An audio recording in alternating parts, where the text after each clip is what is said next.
It might be an understatement to say that Gen V, the spin-off series of The Boys and the Eric Kripke-developed comic book adaptation of Garth Ennis and Derek Robertson, is off to a deadly start.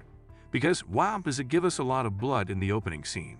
That, though, I suppose, would come with a job when your primary audience surrogate is a bloodbender who discovers her power when she gets her period, and then quickly kills both of her parents by accident. All in front of her younger sister, no less. Today is Godolphin University's move-in day, and Marie Moreau is eager for a new beginning, and the opportunity to at last feel accepted and at home. The primary plot centers on Marie at Godolphin, her transition to the school, and the classes she needs to take to succeed. She gets assistance from Emma, her outgoing and wacky roommate, who has superhero abilities similar to termites due to her ability to shrink herself remarkably little. All eyes are on Golden Boy, nicknamed Luke, the giant fiery sea cucumber, the university's top-ranked hero seeking a spot. It's all about the transformed superhero squad, the Seven. Emma's dreams come true, but when her partner wants her to shrink in order to spend more time with him, that isn't always the case, although this was also done in The Boys with Termite. Thus, the topic may seem repetitive. This is one of the funniest and most absurd parts of the show. At a nightclub, Marie spends a night out with Golden Boy Jake and his closest buddies Ander, Kate, and Jordan. The evening ends quite tragically when someone passes away. But Marie, the hero, restores the blood to their bodies so they might survive, capturing the attention of viewers worldwide and elevating her to the status of an online celebrity. She learns after this night that being a hero isn't what she once believed. The episode's final 10 minutes are its best, since they give you the best idea of the crazy atmosphere this university is all about. There are surprising deaths and very violent battle scenes. In Gen V Episode 1, Marie is our primary character, and she has the ability to control blood. At the time of her first menstruation, her parents gave her Gen V, but it didn't take effect until then. Unlike her classmates, Marie isn't your average social media star. She doesn't even use Instagram.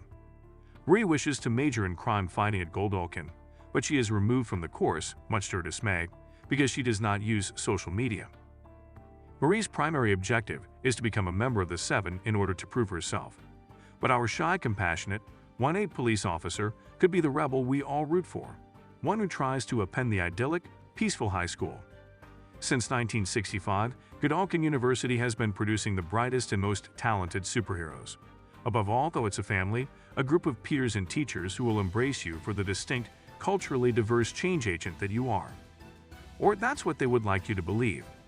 Here they have the ability to shape and force superheroes into what Godolphin needs and wants, as well as influence their thoughts, behaviors, and futures. When we first meet Marie, we learn about her ability to manipulate blood and how shockingly this is revealed. She is obviously working on her identity and position among other people with powers when she starts at Godolphin. The fact that Marie doesn't yet have a superhero moniker is related to her identity dilemma. Following an exciting evening spent partying with other superheroes, Marie experiences a drastic change in her life that she wasn't prepared for. She is left feeling depressed and hopeless, and she takes this out on Emma. When Marie starts having memories of her early years, it's obvious that she's in fight rather than flight mode. Luke chases Marie in flames in the end because he is scared and enraged. This leads to a full-fledged battle and an unforeseen incident that leaves everyone upset and perplexed. With its energetic, fast-paced soundtrack, Episode 2 of Generation V really gets things going before reverting to a safe, narrative-driven format with minimal action. First Day explores both the current circumstances at the university and Marie's family history. It also keeps a tight eye on Ander as he starts looking into what happened to Golden Boy, his best friend. After the terrible events of Episode 1, everyone is in shock. This episode features multiple storylines that are running concurrently as we learn more about the other characters and are exposed to a few intriguing potential plots. As usual, Ashley is back and attempting to maintain control over the situation, this time with a full head of hair. Students experience pressure, anxiety, and jealousy since everyone at the university is aware of their ranks. Marie and Ander are dubbed the new Guardians of Godolphin by Vought for their valiant deeds in the first episode. The term sounds fancy and is all about putting on a united front. While Marie prefers to stay out of the commotion surrounding the tragedy, Ander is accustomed to the limelight. Emma befriends and trusts the wrong person in acting class, who then leverages her secrets against her in an attempt to garner more followers. Despite their obvious need for one another, Marie and Emma aren't as close in this episode as they were in the first. Since we all know that Marie fled like a coward in episode 1, Dean Shetty takes Marie under her wing and grants her admission to the crime-fighting classes in recognition of her bravery. Jordan's jealousy about Marie receiving recognition for defeating Golden Boy can't be contained. I felt terrible when I saw a female in one scene attempting to seem hot on social media by sucking her own tail, but this is exactly the kind of bizarre, spooky content we want to see in this series. Although Jordan was the one to fight back against Golden Boy and hold their ground, Marie and Andrew are the ones receiving all the praise. In the live broadcast, Jordan begs Marie to give them some credit, because she will be in complete charge, and the public will be paying close attention. As Marie prepares to go live on air, she's going through her script and includes telling them about Jordan, even though she says she'll take what she can get and doesn't owe them anything. Upon receiving some awful news, she retracts her statement and refuses to give Jordan any credit. There is a suggestion that Marie is frantic to find her sister Annabelle, who may still be alive. Mary finds out via email that Annabelle said she didn't want to work with her right before she goes live on the show. This absolutely throws her off, and when she follows all that has been planned for her to say, the nice girl vibe we've been receiving is entirely destroyed. A PR catastrophe that is being kept under control and perpetuated to the greatest extent feasible opens the episode. There are mysteries that are gradually coming to light, and it will not be long until Andrew discovers them. In order to advance, Marie is focusing on increasing her media presence and appeal rather than becoming entangled in the drama. As the episode comes to a close, Marie is prepared to go live on television. She either burn up or become one of Goldokin University's most well-known alumni. She receives some distressing news just before going live, so she resorts to her plan to bring up Jordan. This exposes her more depraved and cunning side and makes her the perfect soup for Ashley. Andrew continues to search for the truth about Golden Boy, with the assistance of his closest friend Kate.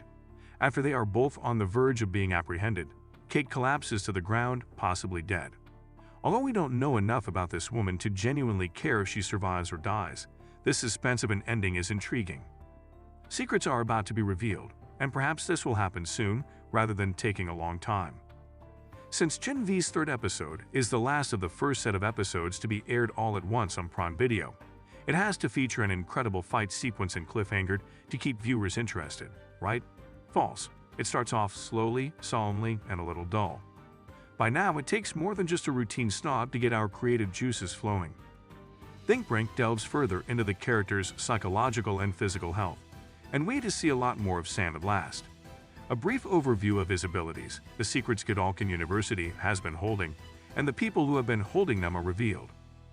Mary is left to serve as Godolkin's poster child in this episode, which concentrates more on Andrew and Emma at the conclusion. Around that time, Marie freaks out a little bit at Jordan over her powers and the deaths of her parents. She is attempting to present herself as a broken girl who deserves recognition and fame rather than the attention-grabbing cruel girl. Given that it appears like everyone had some kind of trauma when they discover their powers, this may get a bit old.